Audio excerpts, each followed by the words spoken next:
love that there's so much in-house talent here in this town. The other thing that's near, although perhaps not always near, are the Jewish high holy days. So anyone who celebrates the New Year and the other holidays in the next month, Mazel Tov. I know that there's another way of saying it, but I'm not sure what it is. What I did have brought to my attention is that Yom Kippur is coming up, and that is in the middle of the month. Yom Kippur is a day in which there is fasting and there is time spent in prayer, atoning for one's sins against God, to use the old terminology. But before that, there's something called Erev Yom Kippur. On Erev Yom Kippur, you atone for your sins against other people. You have to get right with other people before you can get right with God. How interesting is that?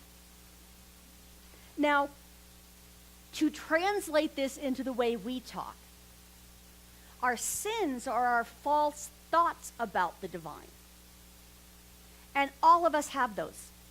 No matter how big or how deep or how amazing your idea of God may be, no matter how near you may feel to the divine being, it is nearer, it is bigger, it is grander, it is more love, more peace, more abundance.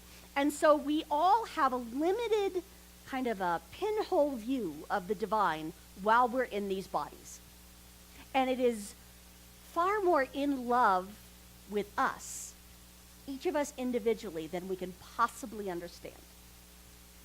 And so on a day where I atone for my sins against God, I would spend the day celebrating the good that God is, that is above and beyond what I remember on a usual day, if I was a metaphysical Jew. And you know, this teaching was actually meant to be layered over whatever your faith already is. So as Ernest Holmes, who is the founder of our philosophy, would say, if you're a Christian, this will make you a better Christian. If you're Jewish, this will make you a better Jew. If you're Islamic, it will make you a better Muslim. Buddha, you know, and I'm not going to go through all of the different religions we'll be here forever. So in my mind, as we come up on Yom Kippur, there is the opportunity to just sit in awe of the majesty of what created us out of itself and in its own likeness. So that creative thing that we call God had nothing to make us out of except itself. So if the divine is infinite, there's no such thing as infinity plus one. No matter what you said in third grade on the playground when you were doing double dog dare and beyond, there is only one power and one presence. We come up with lots of names. But in order to get an idea of just how big and loving that being is, the Jewish tradition, in its wisdom, said, get right with the people who are sitting next to you right now. And in our tradition, what that would mean is there's more wonderful people out there than we've given it credit for. There are more people out there just in the Quad City area who are absolutely perfect to be your new best friend. More people who can make you laugh. More people that can heal your heartbreak. More people who would love it if you would go out and make them laugh and heal their heartbreak. There are more wonderful people just in this room than you know the names of. Heck, than I know the names of. Why do you think we do name tags? So there's more good available to us than we've given ourselves credit for. So this month, we're talking about one of our core values, which is inclusivity. Now, inclusivity usually comes up when we're talking about diversity. And I want to make sure we understand that there is a difference in my mind. I was blessed to be sitting at a table with 6 women who have dedicated their careers to building communities and changing cultures. And there were a few PhDs floating around, a couple of all but dissertations, some serious brain power in that room, and so I took notes. And what I was taught by them is that diversity is a reality. That is the reality of having people who represent different ways of thinking in the room. Inclusivity means we actively invite people with different ways of thinking and being and looking and, whatever, cooking. We're doing a hot, what's that called when we all bring food? Potluck at the end. I knew I should have finished my cup of coffee. It's a wonderful thing to have diversity. Inclusivity takes some work. So diversity is reality. Inclusivity is a choice, is what I was taught that day. Inclusivity is a choice. If we want, for instance, I have this dream in the back of my head, a huge Spanish-speaking ministry. I would love to bring metaphysics to the Hispanics in these towns. My Spanish, however, is not that good. Yes, I sound like a gringo. Actually, I sound like I know what I'm saying because we worked on my accent for 7 years. However, we never quite got to conjugating verbs and vocabulary. Slight issue. So I can say that I'm aware of people of color in this town, but if I haven't done the work of inclusivity, I may not get to talk to any of them. It might require me taking my introverted little self out of my house and down to wherever people who are not like me and thus live in my house might be congregating. Sounds like a lot of work to me, but maybe it's just because I'm an introvert. Does anyone here love plopping themselves down way like 20 miles beyond their comfort zone? Talking to people that they don't know, that they're not sure they're going to be able to be understood by, either because their thinking is so different or their language is different or, just they look so different. If we are to be truly inclusive, if that is truly one of our core values, we're going to have to sit with a little discomfort probably. I know where my comfort zone is. It's on my couch in front of my TV, where my books are stacked up on one side and I've got my cats on the other. That's comfortable. Fun, however, exists somewhere beyond that. And so what we as a group decided last year was that inclusivity is one of our 4 primary values. And you can see our primary values as you walk in the door. They're up on the ceiling and they look gorgeous, don't they? Thank you, Andy. So if we're going to be claiming that as a value, it might be a good idea if we knew what it meant, right? According to dictionary.com, it's a noun, and it's the fact or policy of not excluding members or participants on the grounds of gender, race, class, sexuality, disability, etc. So that's defined kind of in the negative. We don't exclude, which to me is different than we include. You see that there's a huge difference there, isn't there? I'm not excluding hot peppers from my food. I just don't choose to include them. So if we're going to live with inclusivity,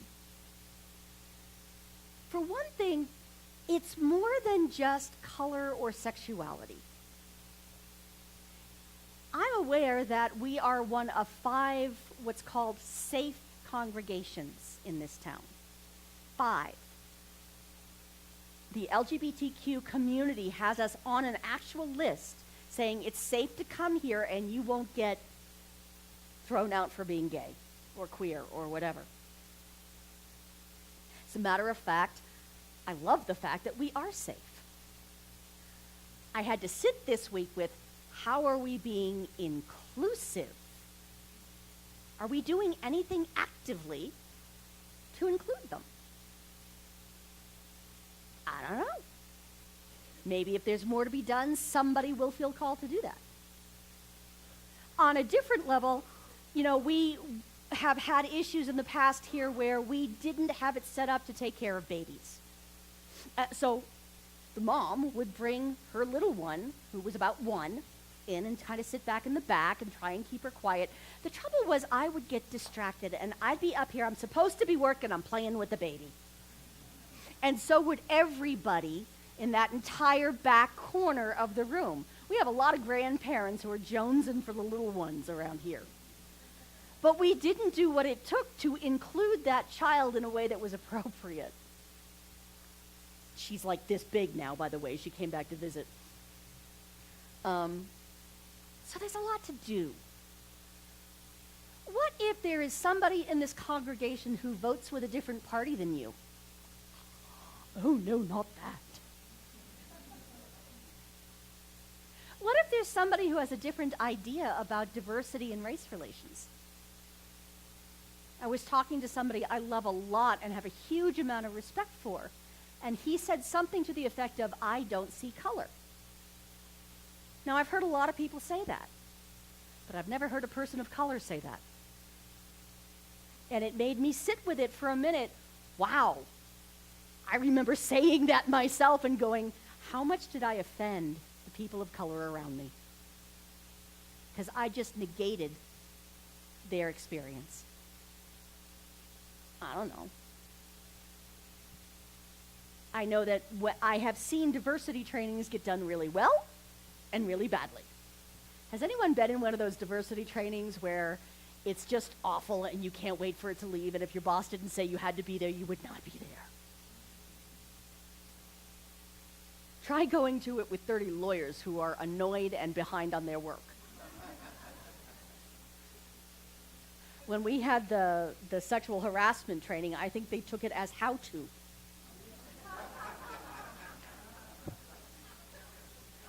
The joke was that we don't argue against it, we grade it in our office. And as I'm looking at it now, I wouldn't put up with the things that I thought were funny back then. And so part of this teaching, part of this philosophy is looking at the things that we have taken for granted, all of our assumptions, and saying, well, is that true? So sometimes people will come to me and state something as a fact. Well, we can't do that because I don't have the ability to do that. And so my reaction is either, are you sure? Because questioning it might start, it really is a question. It's not meant to be rhetorical. Think about it. Do you have the resources you need? Do you have the time you need? Do you have whatever it takes to do or be or have what you say you want? And if you start thinking about it and really thinking about it, you might find you have more resources than you thought you did. If I'm in a rush, all I say is, that's an interesting affirmation. And hopefully that will spark some thought too. So why would we want to be inclusive? I don't know about you, but I kind of like this center. Anyone? I kind of like being here, just as we are. It works for me. There's nothing wrong with how we do life. There might be better ways. Kind of like, I have a coupon for Ben & Jerry's ice cream. That's a good thing. But then I go to the store and I find out it's on sale and I have a coupon. Better. Nothing wrong with the first one. But life can get better. So why in the world would we work to upset the apple cart we've got now that's going so well? Why? There's a blog called the Empiricist blog. And what they found was by doing by doing all that sciencey stuff. I did not write that one down. Yes, I did. According to January 2015 report from the McKinsey and Company, companies with the most racial and ethnic diversity earn 35% greater financial returns than average. Are we willing to be 35% more prospered and happy here? Are we willing to have 35% more people clapping all at their own rhythm? Because you know that we do that, right? It's my fault. It's my karma because I used to mess with a friend of mine who was good at it. Sorry. Organizations with higher gender diversity garner 15% more profit than their competitors.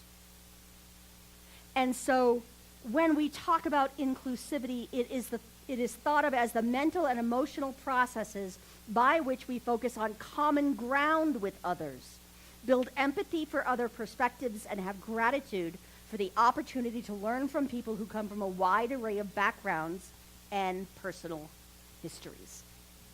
Diversity is what happens when we get to know other people. I don't need to go out and meet every black person in the universe. That's not inclusivity. What I can do is read more black authors and get to know that author the way I understand all of my other favorite authors.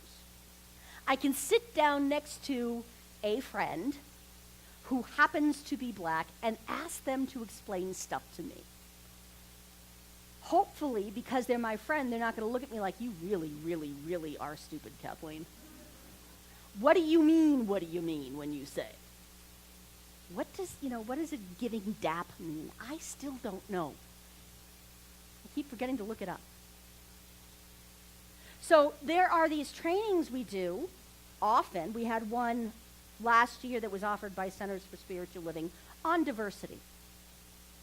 And it's not about white guilt. Has anyone else heard that term? It's that horrible feeling of being in a room in which you're the only, or you're minority white, and it feels like what's going on is you're being told you're bad for being white. Diversity and inclusivity do not mean everybody has to act the same. It means that our levels of privileges start becoming a little bit more equal. It means that we have to actively search out voices that have different ideas than ours. How else are we going to learn? How else are we going to expand our circle of good? And it happens on a person-by-person basis. Now, when I first got here, I spent the first 5 years learning how to be a minister here. So I didn't really go outside the doors much. I needed to figure out what was going on here. And yes, it takes on average 3 to 5 years to make the culture shift with a new minister. So we did okay. We were very thorough for 5 years. Couple years, so then I was ready to start my ministry, and my mother needed support. So I spent the next 2 years hospicing her, which didn't leave me a lot of time and energy to go out into the world as minister. I kind of had to find a way to balance, work and family. Has anyone else ever had to do that? Have you noticed how very interesting it gets? Oops. I was just like cray-cray for a while there.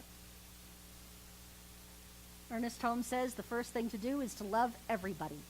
If you have not done this, begin to do so at once. My opportunity to begin to love everybody outside of these walls began in the last year or so. And so Spirit put in front of me a group called QCIC, which is Quad City Interfaith Council. I somehow, in my second full year, ended up on their leadership group. I think maybe I forgot to decline the invitation into leadership, but whatever, I'm having fun. And one of the people I met there is Christine Mack, who works with Habitat for Humanity. Now, it's part of my job description, guys, to go out there and be a minister in public and admit to knowing you people. But it is my joy to have made new friends, including Christine. She's become one of my heroes. in terms of her breadth of experience and all the different places she's lived and all the things that we have in common, including, our introversion and our love of books and our need to take care of family members who have a certain type of illness. We have that in common, and so she has become one of my heroes. And in her work with Habitat for Humanity, she has shown me how I can become friends with all of these wonderful people who are stepping up to build their own homes. One of the things I love about Habitat is that it fits so beautifully with this philosophy. It's not a hand out, it's a hand up to a person that you know as a person and are not rescuing from anything. Once you have put in a certain number of hours of education, which we are so for, then you get put on a list, and then you get to help build your own house. You have to put in a certain number of volunteer hours. And your kids can help by getting good grades. Do you know those will actually count for hours? So even the little ones get included. That is inclusivity, finding a way to let the kids help build their own house somehow. I thought that was brilliant. So there's a couple different things that we can do to support that mission. We can give prayer support. Did you ever think of that one? Why is it that I didn't think of that one first? I'm the flippin' minister. But we can know through prayer the absolute divinity of all of these people who are making homes in the heart of God, and it takes on physical form as a house. We can refer people to Habitat. We can take people we know who work really hard and deserve some support and take them to one of the introductory classes and say, this is what it really is. Is this something that would interest you?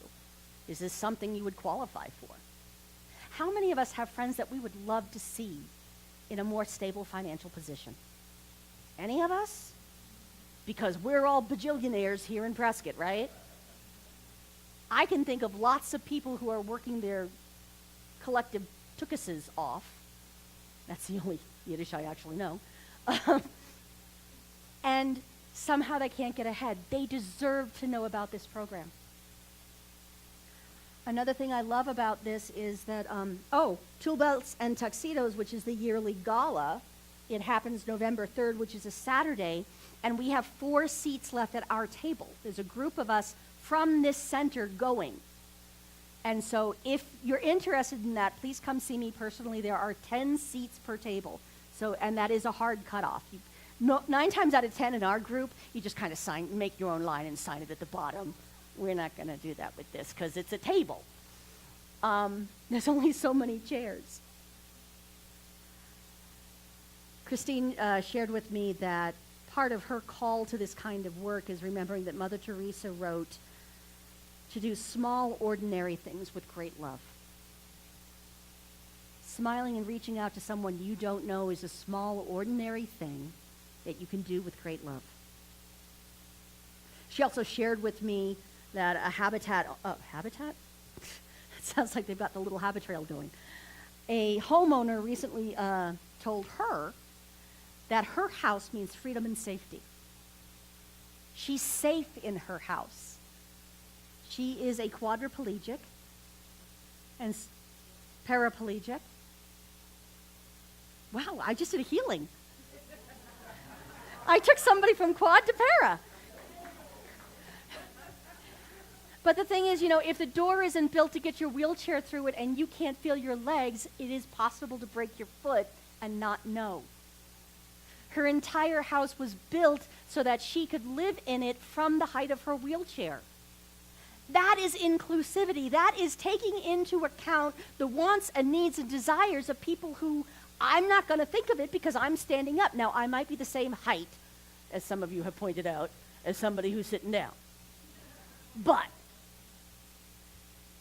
it matters. We can give them financial support. We can volunteer with them.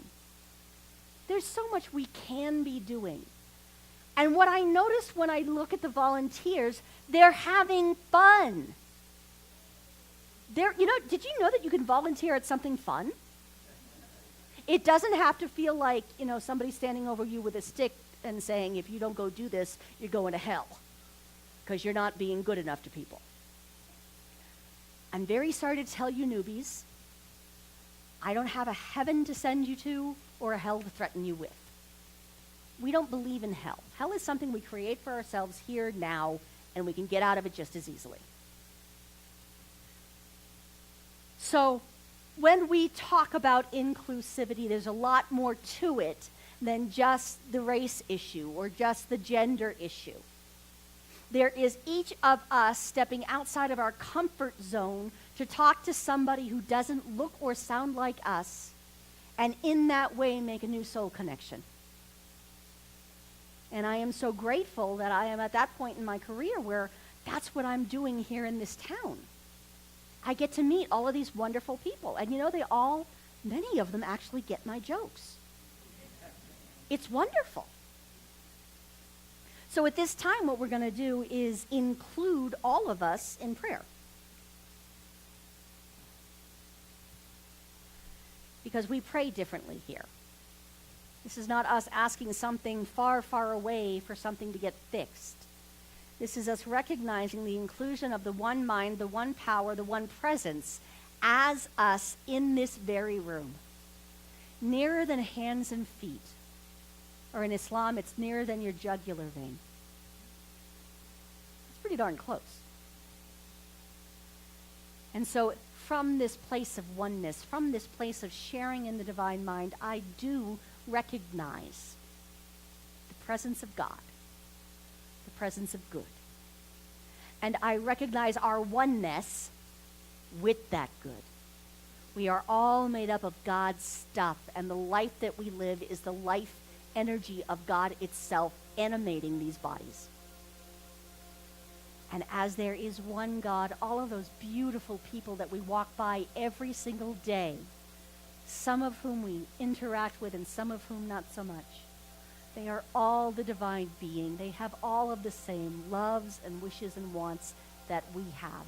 And so I celebrate our oneness that goes beyond what we thought it was.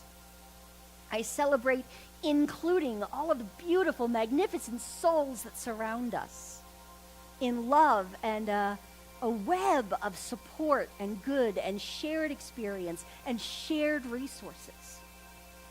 I give thanks that inclusivity is what Spirit does. And so we get to live with the fruits of that, the blessing of it. And I celebrate that the divine within each and every one of us accepts itself in its entirety. We are all divine beings.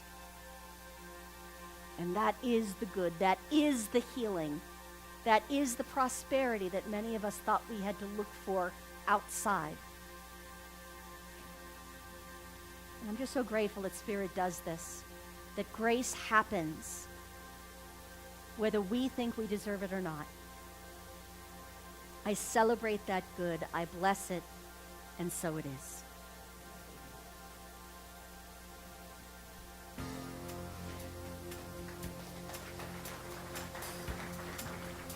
At this time, I'll ask you to stand and sing with us.